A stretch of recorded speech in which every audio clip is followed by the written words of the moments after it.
going on in the news? Chris, tell me what's happening in the news. What's happening out there? So I have that. Oh gosh, which one do I want to say? Mary J. Blige, her husband or ex-husband, Kendu. Yes, won't give her back her Grammy award and 2 cars of hers. Damn. Are they actually divorced now? No, they're going through it. It's not finalized yet. Okay. Man. But he wants. I read the other day that he wants like a couple $100,000. Oh, like, yeah. He wants her to pay for a private chef. Like he wants to. But you know what? I can't blame him though. Yeah. I can't blame him because she made him a bitch boy. Because she told him that I'm done. Is it a knife? Is it a wallet? That's her wallet she's talking about. Where is my wallet? Is your life? Where is my car? But she this is her own creating because she told him that she didn't want him working while she was doing her little career. Wasn't he the manager or something like that? She told him she wanted him basically to be like Mr. Mom, basically. And I remember seeing him at the Beverly Hills Hotel a lot because I used to stay there back in the day, back in my hustle days. I don't know if he was creeping. I ain't gonna dry snitch on the brother, but I would just see him at the Beverly Hills Hotel just chilling. I'm like, okay, that's dry snitching over there? No, I didn't say I saw him with a chick or nothing. I'm like, well, that's Mary J's dude, just chilling. I'm like, is Mary J here? And I never saw her ass up in there, so he might have just been posted up. I'm not dry snitching on the dude saying he had a little something up in there. But then he was spending that damn real love money. I saw that, though. I'm like, damn, he's up in here at the Beverly Hills Hotel. Money. Yeah. Yeah. It's jumping all on you all the time. I get that. Yeah, which is okay. But I mean, I'm talking about, when we have our date night or something like that. Who be babysitting the fucking kids when y'all have a date night?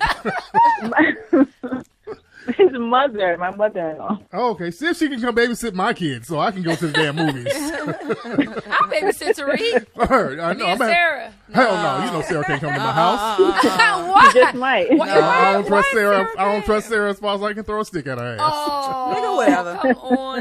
That is not but talk right. to your dude. Talk to your guy and see and let him know your needs in the relationship. you ain't Sarah at my fucking house? Hell no. Boy, why? What she gonna do? Sarah, Go in your refrigerator? I don't trust Sarah. I still think that Sarah's an operative, an informant. Hell no. Informant? Oh my something. God. You won the talk. No. You won the talk. Oh my. One of the main reasons why black women feel like they're equal, to the black man is because you guys speak to the black woman as if she is a black man. I'm going to say it again. One of the main reasons why black women feel comfortable disrespecting black men is because you talk to the black woman as if she is a black man. Whenever you talk to an individual like they are your equal, that individual will walk and talk as if they are your equal. Whenever the black woman is participating in foolishness and she's doing and saying things that are foolish, and you comply to the foolishness, you reply into the foolishness, she sees you just as foolish as her. Why? Because you was professing to be a man at first. Maybe you was saying things, I'm a man. You know how y'all like to do. I'm a man. Don't disrespect me. I'm a man. Don't disrespect me. It's like a song. I'm a man. Don't disrespect me. I'm a man. Don't disrespect me. And you had this single repeatedly in her ear, and it never made the reason why that single never made the Billboard charts is because of your behavior, because of you speaking as if the black woman was your equal. I want to tell you that whatever the black woman is producing, it's because the black man introduced it to her. The black woman will produce whatever the black man introduces to her.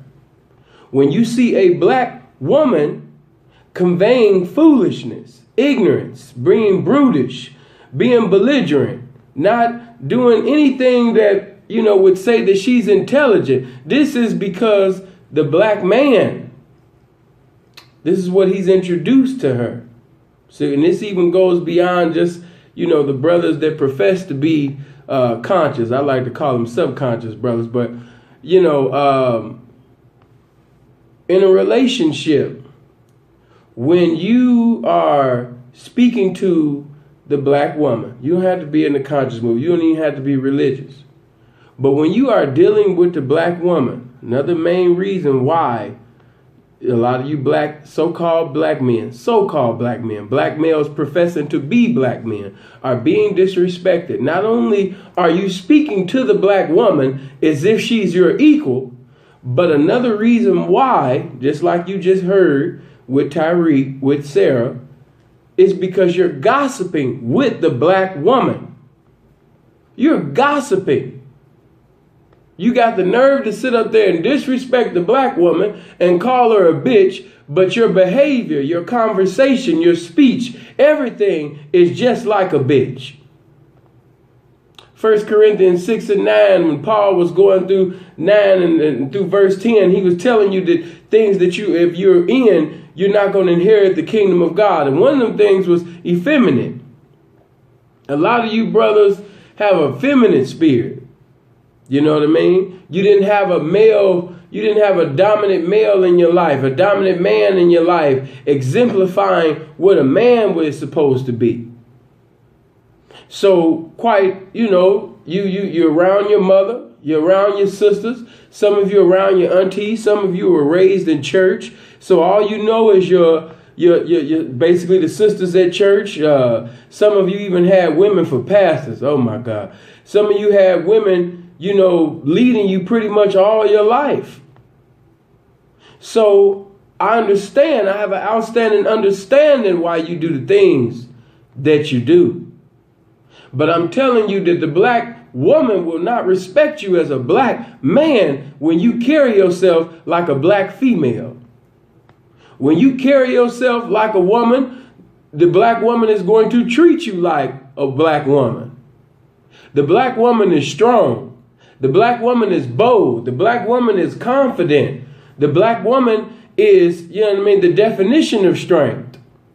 So when you come around the black woman sitting over there gossiping, getting into, as I like to say, getting into some evangelism with the criticism on another man's name, being a good Judy with a black woman, being a gossiping girlfriend with the black woman, continuing on with this sister girl spirit with the black woman is not going to respect you as a black man. And she should not respect you as a black man, because you're not a black man. When you exemplify any type of behavior of femininity, you are disrespecting, number one, because you say that you pro-black. No, you're not. You say that you're conscious. No, you're not. You say that you love black people. Well, let me tell you something. There's a lot of strong black men that you are not going to reach. They are not going to give you an ear to hear simply because your words, your information is falling on deaf ears. It's because they're saying acts of femininity. You got some black guys that, come out the ghetto. They come out the hood. Not even just that. Young black men that had a black man as a father. And when they see somebody like Tyreek calling the black woman a motherfucker, then previously before that, we see you gossiping with the black woman about another black man, telling that black woman, where you seen a black man at? Yeah, girl, I seen him. He was at the Beverly Hills Hotel. He was? Yes, now I'm not snitching now. You know me, I ain't snitching now. I'm not going to dry snitch on him. But he was up there just spending that money, girl. He was up there just doing his thing. I'm not going to say that he was with another woman. But what I will say is that he was up there, and child, when he was up there, he was spending that real love money. And this is supposed to be a leader. This is supposed to be a leader for the young black men. Somebody who's gossiping with black women. This is supposed to be the leader of black men. Somebody that is calling a black woman, the black woman, a motherfucker. Somebody that doesn't have enough wisdom to say, you know what? Even though she's doing things and saying things contrary to what she should be doing and saying, I'm not going to fire her right now I'm going to suck in my pride because I have an outstanding understanding of knowing that if I fire her on the show, there's going to be a good portion, there's going to be a population of black women that I'm not going to be able to reach today simply because of what transpired. If I allow myself to get into an attitude, I'm going to miss out on the multitude that I was supposed to reach with this information simply because I got the wrong presentation, I got the wrong spirit and everything. So I'm going to swallow my pride. And once the show goes off, I might even end it a little bit earlier just so I can fire her professionally.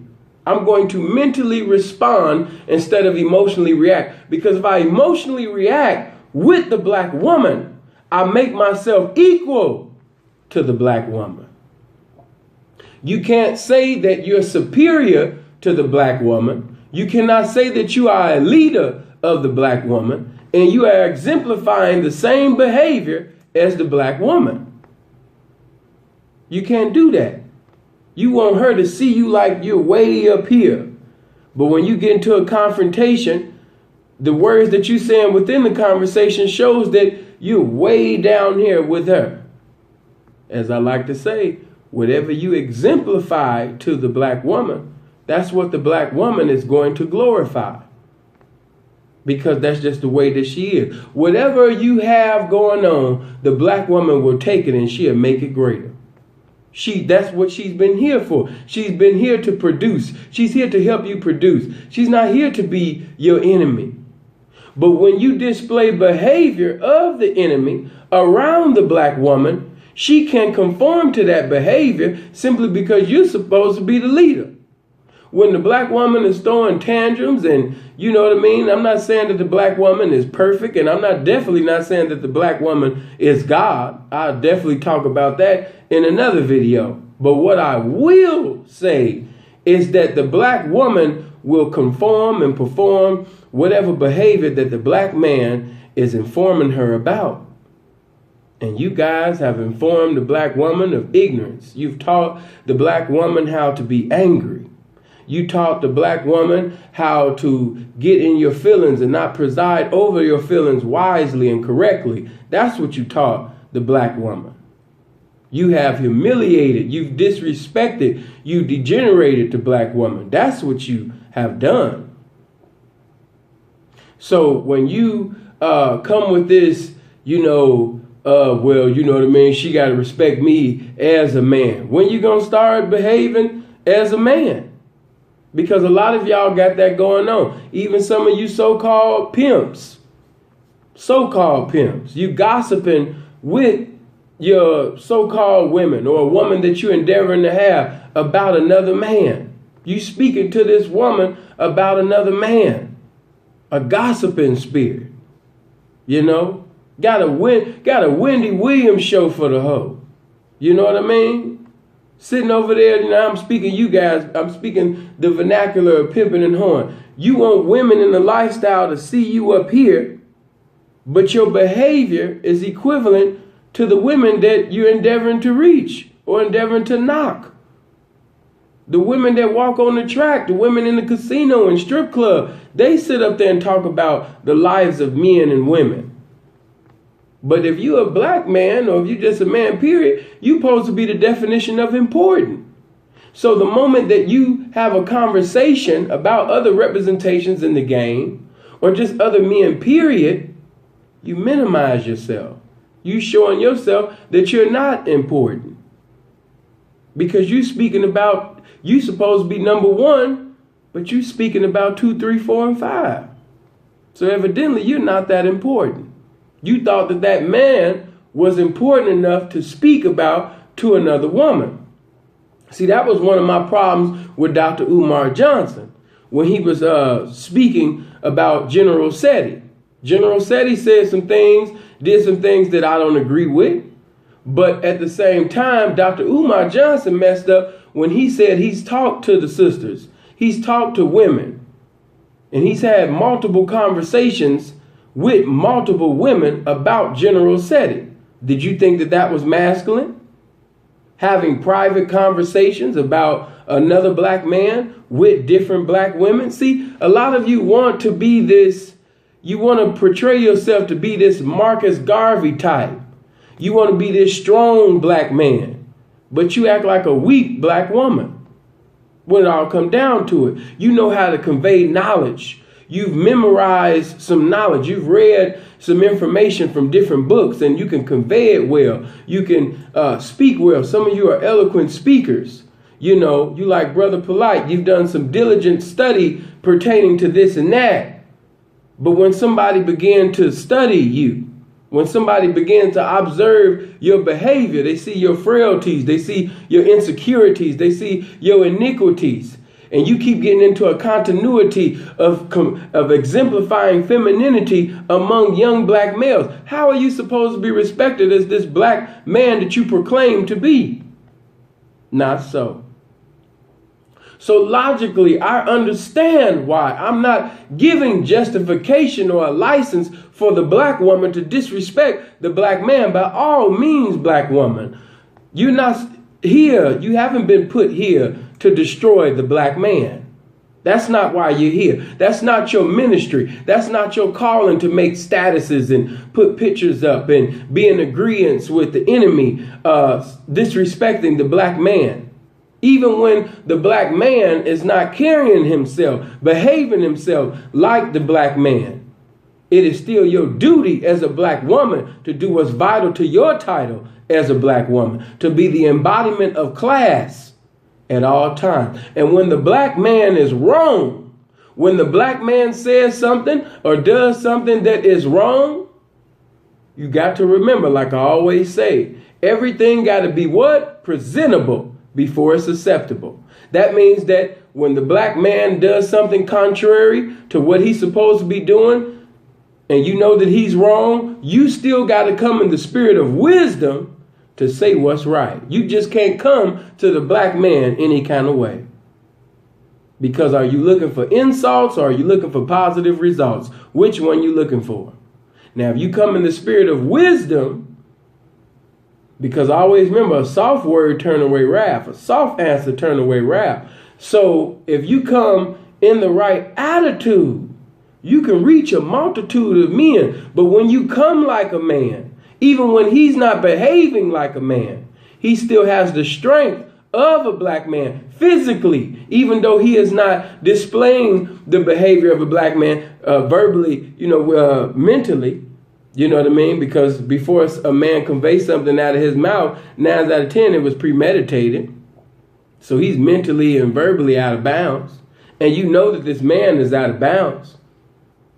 So to get the black man in bounds, you got to be a consoler. Because that's what you are, black woman. You are a consoler. That's what you are. You are a reconciler. You have the gift of reconciliation. You can help the black man get to God because you're soft and feminine. Don't ever be ashamed of being a black woman. Don't ever be ashamed of being submissive. I didn't say be a doormat. I said be submissive. See, because the way that a lot of you are taught, you think that it's the duty of a black woman to challenge the black man. And I want to tell you, when you see your child do something or say something that's contrary to what they're supposed to be saying and doing, do you allow your children to disrespect you? Do you allow your children to neglect your instructions? If your child repeatedly keeps on displaying acts of disobedience, will you allow that child to keep going in disobedience? No, you will not, mother. You're going to correct that child. Why? Because that child is challenging authority. And I want to tell you, black woman, seek God. Come to God in the spirit of sincerity. Come to God earnestly on a daily on what should I do? What should I do? I'm weak, Lord, but you're strong. Give me the mind. Give me the right spirit. Speak to my heart. Speak to my mind. Because I don't want to disrespect Any man. I don't want to be disrespectful at all. Teach me how to come in the right spirit so I can convey your word. That's the mentality that you should have. It's not because Sarah Nicole made a statement and she said that's how you make your man better, by challenging him. That was a very foolish, unwise statement. I think that she's more intelligent than that statement that she made. But you know how you sisters get when you are angry and you are upset, especially if a black man that you once looked up to displayed some behavior of one of your girlfriends when you get into a confrontation with her. So I understand. I'm not condoning what she said. I'm not condoning what she did, because she was absolutely wrong. Oh, yeah. Yes, indeed. But the black man could have restored the black woman. The black man could always give restoration to the black woman by sticking to the information on how to preside over the black woman. They're utilizing wisdom, mentally responding instead of emotionally reacting. You think with your mind, not your heart. As the scripture said in Jeremiah 17:9, the heart is deceitful above all things and desperately wicked. Who can know it? So when it comes to decisions that need to be made, we don't follow our heart. Unless the Most High puts something in your heart, don't follow your heart. You follow your mind. That's what you follow. The knowledge and wisdom that the Most High has blessed you with, the spirit of wisdom that's presiding over you, that's what you follow. But you don't follow your heart. Young man, don't follow your heart. You'll become another statistic with no characteristics of a man in your existence if you follow your heart. Follow your mind. That's what the Most High gave you a mind for. Follow your mind. I didn't want to sit up there because, as you know, I can go on and on and on and on. But I want these words within this video to minister to your mind, to minister to your spirit. Those of you that are in the conscious community, those of you that profess to be Muslims, those of you that profess to be just a black man, period. You don't have to be in a religious denomination. You don't have to be a part of any, conscious movement at all. You don't have to be so-called pro-black. You don't have to do that. You could just be a black man. Or you could be a young black male that's endeavoring to be a black man. Because you never can be a black man without doing what's vital to your title. You can't be a black man just because you're 18 or you're 21. No, that is a beautiful position that can only be obtained by exemplifying the right behavior. And each and every time that you exemplify any behavior that is equivalent to the behavior of a woman, you are disrespecting yourself, young black man, young black male. So let's put all things in order. Let's allow the spirit of the Most High to deal with the spirit of wisdom. You may be a deist, an agnostic, an atheist. You might not believe in the Most High. You might not believe in God. You might not believe in anything pertaining to religiosity. And I understand for that. If you might not believe anything that's coming from the black conscious movements or anything simply because of the behavior that you're seeing. And I can have an outstanding understanding pertaining to that, because it's a lot of hypocrisy within religiosity. It's a lot of hypocrisy inside of these so-called, black conscious movements and, whatever these people professing to be. But like I tell people, anybody can profess it. Many profess it, but only a few possess it. So I want this to minister to you. Next conversation you get into and you feel like raising up to the black woman. Who you talking to? Who the hell you talking to? Bitch, don't you know your place? Shut the fuck up. See, when you think that I just want you to question yourself. Just question yourself. You ain't got to sit up there and, lift your hand. This ain't an altar call. I just want you to sit down with yourself and begin to go on a mental safari and say to yourself, have I been the best example of what a black man is supposed to be? Have I been a good black man to this black woman? Have I exemplified the behavior of a black man to this woman? Those of you that are not black, you might be a white man, you might be a Mexican man. Have I displayed the correct behavior to this woman? Why is she disrespecting me? Why does she not respect me as a man? And I promise you, if you sit down and be honest with yourself, you'll understand exactly why that woman is disrespecting you. I hope you guys live as long as you want and never want as long as you live. Definitely subscribe to the channel. Get into the comment section whether you agree with me or whether you don't disagree with me. I would like to read your comments. And stay posted for the up and coming videos. I'm going to also give my Facebook, Instagram, Snapchat information within the comment section. But it's been a blessing talking to all of you. Let that minister to your mind. I'm not saying things to disrespect. I'm not saying things to discourage. I'm saying things for you to examine yourselves. 2 Corinthians 13:5, I believe, the Apostle Paul said, examine yourself. See whether or not you be in the faith. So whether you're in Christianity, whether you're in Buddhism, whether you're a Seventh-day Adventist, whether you're a black Hebrew Israelite, whether you're in Roman Catholicism, regardless of whatever denomination or whatever non-denomination or whatever belief you may have, it's time to examine yourselves to see whether or not you've been conducting yourself like a man. Hope you guys, man, have a beautiful day. Stay blessed. One.